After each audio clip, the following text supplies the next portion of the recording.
It is an epic chip chat conversation today. I have my lovely wife, Jasmine. Hi. Thank you so much for agreeing to terms of the contract to come be part of this. Of course, of course. Listen, I'm pretty excited. When we thought about these conversations, I know we hadn't had a chance to have Jazz on, and I thought this would be a perfect opportunity.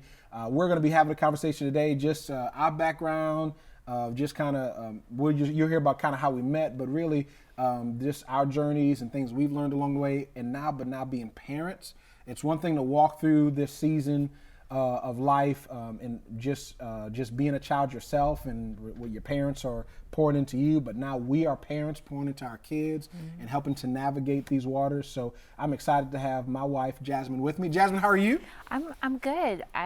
It's weird. I don't have children surrounding me, asking me for snacks. No, this is about the closest thing we've had to a date. Pretty much in the last 5 months. Yeah. So if this recording goes on for about 2 hours, you know why. It has been hard. How many moments do we have without the kids? Not very many. Not very many. No. Yeah. Well, we're going to savor this time. Okay. All right. Looking You're safe here. it. Well, listen. Let's jump into it. Everybody doesn't know our story and kind of how we met. We both born in New Orleans, but at 4 years old, your family moved to Atlanta. Roswell to be exact. Yes. About 4 years old, and then something that happened is years later. Now you have an aunt that's still a member of my dad's church today, Yes. and when you came to New Orleans for college, I was in Dallas for college, but I came home on a break. You were still in town, and what happened from there? So my aunt, she kept saying, of course, my aunt, like you said, has been at your dad's church. Well, my now father-in-law's church for years. And she just, love your family, love your dad. I believe they went to high school together, and she was good friends with your aunt as well. So she was like, you got to meet Chip. I think he'll be, a really good friend for you. Yes. I believe she had some ulterior motives, but I was not a part of those ulterior motives. Sure you weren't. I was not, but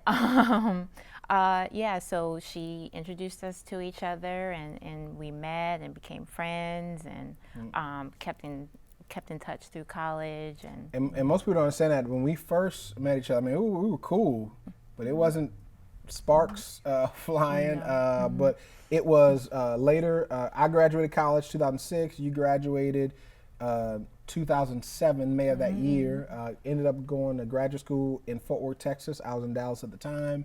We hung out some more. We found out we liked each other at that point. Now we liked each other. Dated 2010, got engaged and married in the same year. And then had a son 2013, Zoe in 2015. And so that's just a little speed round of kind of our background. But one of the reasons why I was excited to have Jazz and for us to have these our conversation, just our journeys. Our journeys is just incredible as we navigate through these times and conversations about race and culture. We had kind of a different upbringing where even though we're both from black families and raised in black churches, I attended a predominantly white high school and a predominantly white college. You were at a predominantly white high school and then went to a historically black college, Right. Xavier University in New Orleans. And so, but here's my question: when it comes to race, what was the conversation about race happening in your household during that season of high school? But then how was that conversation then when you were at college at HBCU? Well, I know my mom, she has always worked in corporate America. So she would, as I got older, and now, even now that I'm an adult, I have found out some more stories from her about just her experience being a black woman in corporate America, and some of the things that she's experienced, the terms that we hear now about microaggressions and things like that. And so in high school, one thing that she really honed down on me with was you have to work hard, like twice as hard as your white counterparts, just to get credit or acknowledgement. And so that was something that just stuck with me throughout high school, that I always worked very, very hard because I had to be better than my fellow white students, just to get the same opportunities that they had. Yeah. So. Yeah. Did just by chance did you see any of that? As you started living that experience out, did you witness any of that, whether it was high school or graduate? Well, as I started applying to colleges, I would see some friends that would get into certain schools, and I was like, well, I don't know if I would, really, I don't even know if it's worth the time to apply to those schools, because I don't know if, I haven't had the same opportunities that, that some of them had. So, yeah. Well, at HBCUs, so that's kind of, I went to private Baptist college, Dallas Baptist University, go Patriots. I'm sure world renowned, everybody knows about the school. But there is but you went to HBCU, Historically Black College University at Xavier. What were the conversation about race like coming from a predominantly white school to now a predominantly black school? Well, that was my first real experience at an all black school. Well, I went to a predominantly black school in elementary school, but I was, second, third, fourth grade. Yeah. And so being older, it was very eye-opening experience. It was a good experience being around, other African Americans, and like I said, it was my my first, real experience being around, other fellow African Americans. Well, I'll talk about some of mine, and I'd love to hear you. But even with relationships, what was interesting about my journey, when it comes to even with race and ethnicity and having that diversity around, some people thought that my parents chose for me to go to white schools all my life because, well, these schools were better. But it really wasn't. They chose for my elementary school education to be these private schools, kind of give me a good foundation. So I went to St. Paul Lutheran School, also Prince of Peace Lutheran School. St. Paul was like my pre-K kindergarten, then first grade through eighth grade was Prince of Peace. And but I had a white friend of mine named George who lived not too far from me, and George loved Brother Martin because his brother played in the band there, and so he played. So with George, with his brother playing in the band, he used to take me to the football games, even though we were in middle school, go to football games, and I just loved Brother Martin, loved the school, loved the atmosphere, and once they did a open house and we're there, I mean. I was golden. My parents let me choose the high school I wanted to go to, and God opened the door for us to go there, and that became. But even as I traced back these moments, I didn't realize what God was doing in the midst of that. That for me to be raised in a predominantly black church in a predominantly black neighborhood, but to also of this church being part of a predominantly white Southern Baptist convention, and then being in schools that were predominantly white, it really gave me a sense of diversity that. I still have with me to this day, that I can relate to anybody. I can meet anybody and know anybody, and just learn who people are. Then I got to DBU, and at DBU we had over 300 international students. So I'm meeting people from all parts of the globe, and so it really has helped me today on when I meet people from different parts. Even I remember the mission trip we took with my students when I was at Franklin Avenue at South Africa. I'm on a plane. A guy, he's headed to France, and but I was just so comfortable. I mean, I'm meeting different people, and so I was really grateful for that. What about for you? How did your relationships impact you growing up?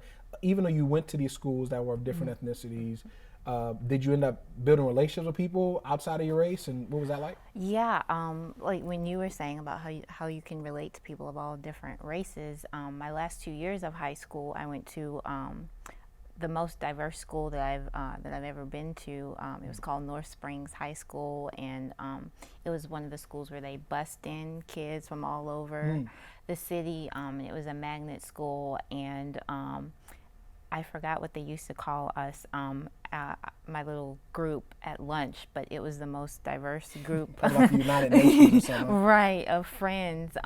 There was, black, white, Indian, African, Asian, and I still, to to this day, don't keep in touch as much as I would like, but there are still people from high school, from our little United Nations lunch group that I still keep in touch with to this day. So yeah, not knowing that today we be part of a church as diverse as we are, and I think that's the part that I love about just these conversations I've had with people ever since the George Floyd's murder, and just all the tension and the unrest about race.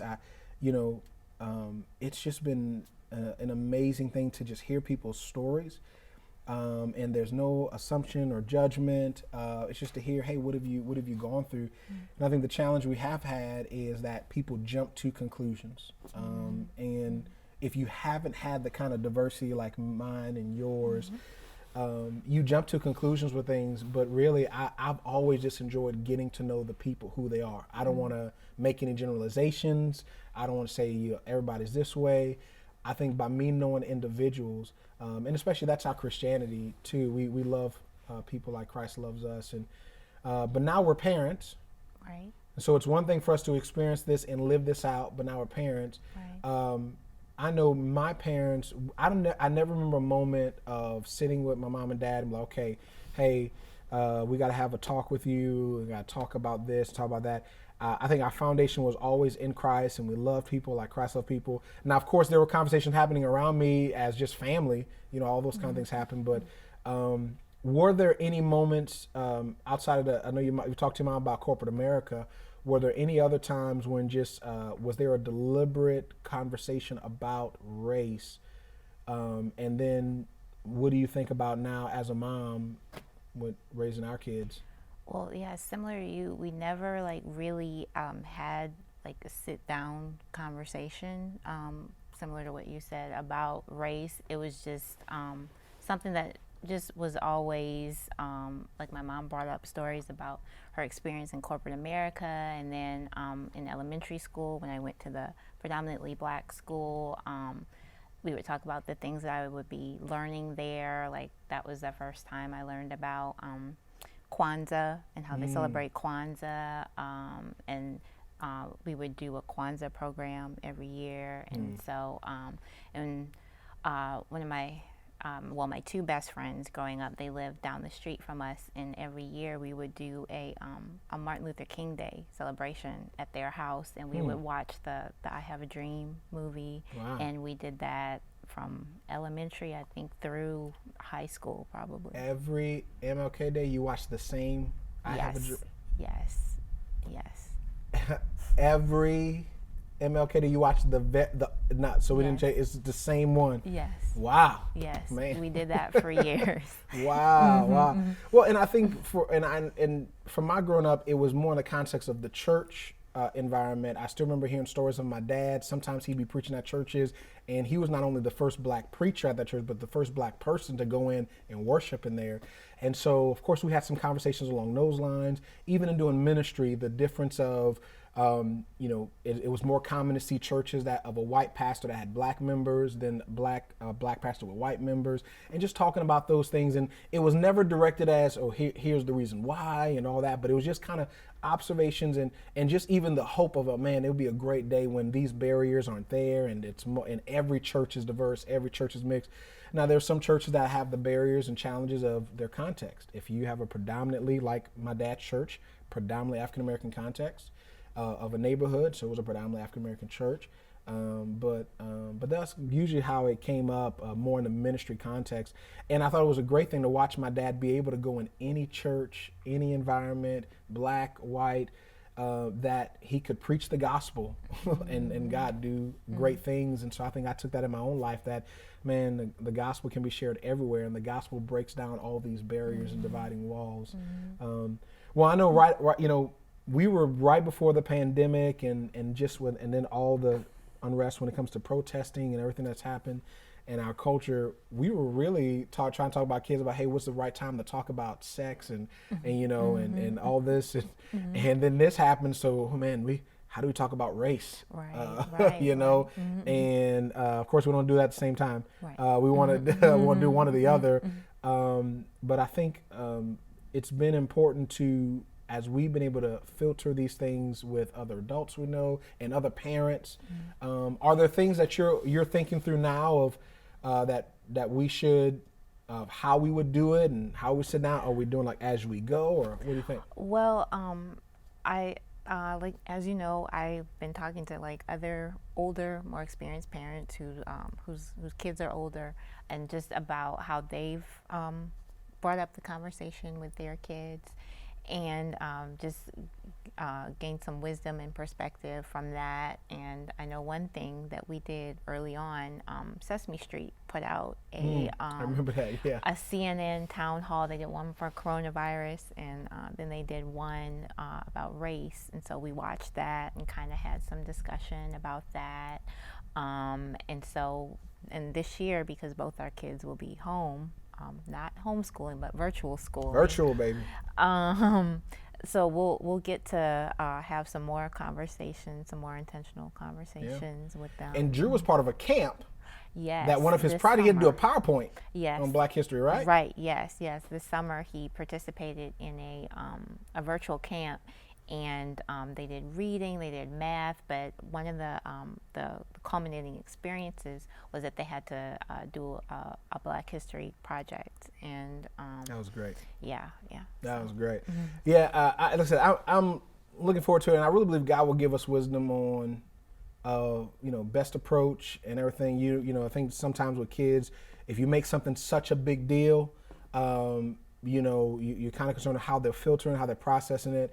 And so I just love the fact that we have the gospel message and show that, man, when we're reconciled to God, that there's a reason why their lives are so diverse. Recently we had Zoe's birthday party, the drive-through birthday party that everybody's been doing. And it was just exciting to even see the diversity there, that from a young age, they're just so mixed with people from different backgrounds, and they just love everybody. They don't treat anybody based a certain way. And I think because of what our parents did with us, now that's been passed down to them.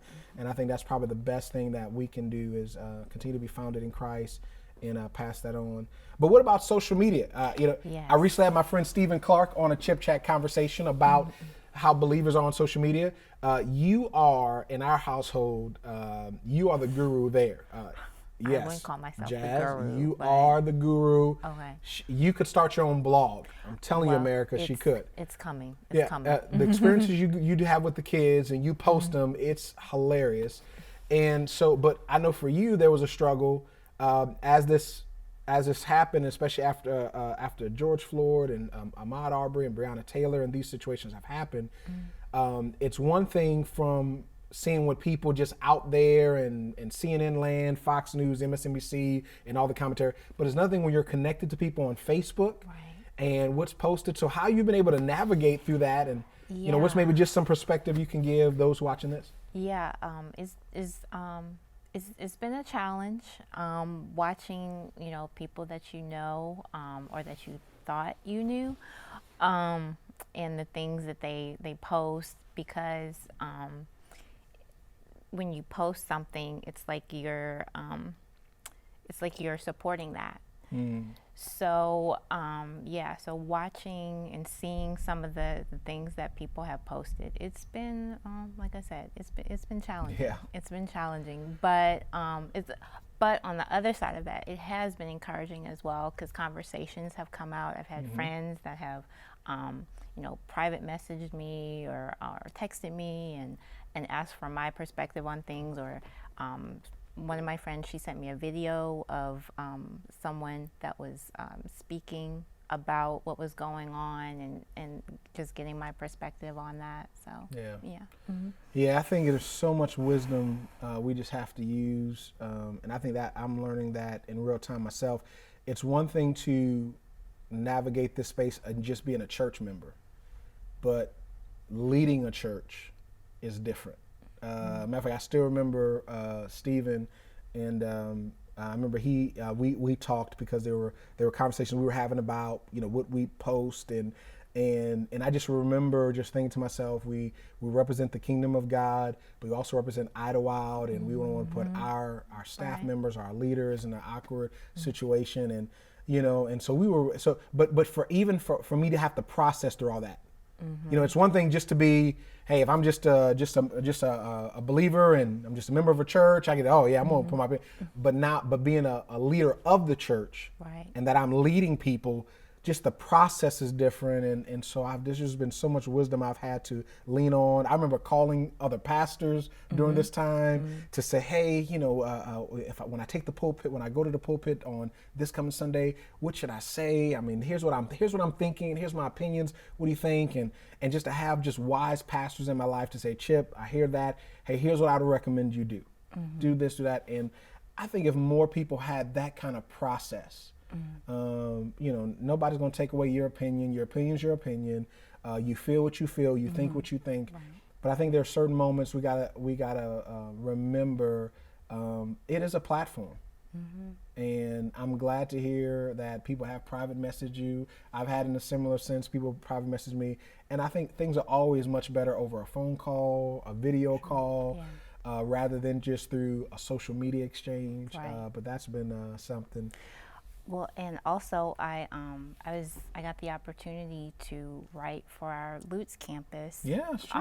Yeah, I wrote a women's ministry blog maybe about a month ago or so, and it was about social media and just being careful what you post and using wisdom in that area. Yeah. So. Now, do you do the same thing with your husband? You're careful what you post about your husband? What? Huh? What? So you don't. Okay. So you don't have the same process of let's be careful about what we post about our spouses? No, you should. Okay. All right. Just wanted to make sure. I wanted to get that on camera. Okay. That you've been very careful what you post about your husband. Yes. All right. In closing, what excites you about this season? I know sometimes there seems to be a little fatigue with this. Oh, we're talking about race and we're talking about it so much and all this. But is there something that excites you about this season of so many conversations people are having? Yeah, like I said, it is encouraging to see people that want to learn and want to be different. Like I have a few friends of mine that we've been having more intentional conversations than we've had, our whole friendships these past few months. Yeah. And so that's been encouraging, and I have. I've made new friends out of this as well. Yeah. I know we went through the Undivided study and just seeing people on that and people that wanted to learn and grow through that. Yeah. So, yeah. I'm along those same lines. I think the new relationships that have been built, but then also the depth of existing relationships. Because there are people that have been either drawn to us because of everything going on and then say, hey, I just want to get your perspective. And now there's kind of a new relationship built there. But then those who we were already connected to having a more depth. And that's what we saw with the Undivided study. We heard stories and experiences and journeys of people that we've been going to church with for the last 5 years, but didn't know that, the things they've wrestled with or dealt with. And then as people have come aware of new information and come to an awareness of things that have gone on and how it's impacted us today, just being a part of that has just been very exciting. And the thing for me that makes it most exciting is hopefully it's another step of taking down a barrier to the gospel going to all nations. Right. That we are very kingdom-minded and gospel-driven in all of this, and look forward to what God will continue to do. Right. All right, now, if people want to catch you on Facebook, I had to do this to you because your name on Facebook, is that Facebook and Instagram? Yes. Please share that camera. I just got an Instagram. Okay. What's your handle? It's Mommy of the McSnackamuffins because Mommy of the McSnackamuffins. Because my children ask me for snacks all day long. Yes. Yeah. All day long. So they snack more than meals. Yes. They are. If you want to contribute to our grocery budget, please do. Especially with them being at home for virtual school. But I'm also on Facebook at Jasmine Luter. So yeah. Do you okay with your last name? Yes. Okay. Yes. You're so happy with the decision. I mean, we are 9 years married. Yes. This December will be 10. 10. Come on. Yeah. All right. And then you'll look at the terms of our contract and see if I'm worthy of more years. Sure. Okay. All right. Well, listen, I'm so excited to have my wife Jasmine. Hope you've enjoyed this conversation as much as we have, and we look forward to even more conversations after this one. Thank you for joining us. We'll see you next time.